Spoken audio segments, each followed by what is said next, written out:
സ്വർഗത്തിലെ പിതാവായ ദൈവത്തിൻ്റെ നാമത്തിലും അവിടുത്തെ ഏകപുത്രനും ഏക നിത്യാത്മരക്ഷകനും ഏക സത്യവചനവും ആയ യേശുക്രിസ്തുവിൻ്റെ തിരുനാമത്താലും അവിടുന്ന് അയച്ച ഏക നിത്യസഹായകനായ പരിശുദ്ധാത്മാവിനാലും ജീവൻ്റെ ഉറവ് കൂടിയായ പരിശുദ്ധാത്മാവിനാലും ആമേൻ.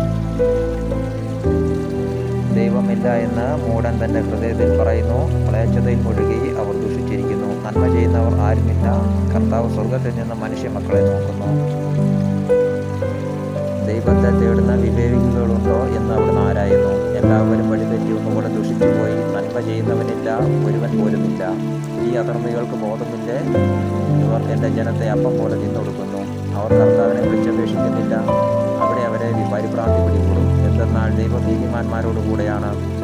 നിങ്ങൾ ദരിദ്രരുടെ പ്രതീക്ഷകളെ തകർക്കാൻ നോക്കും, എന്നാൽ കർത്താവ് അവൻ അഭയമായുണ്ട്. ഇസ്രായേലിൻ്റെ വിമോചനം സിയോനിൽ നിന്ന് വന്നിരുന്നെങ്കിൽ കർത്താവ് തൻ്റെ ജനതയുടെ സുസ്ഥിതി പുനഃസ്ഥാപിക്കുമ്പോൾ യാക്കോബ് ആനന്ദിക്കും, ഇസ്രായേൽ സന്തോഷിക്കും.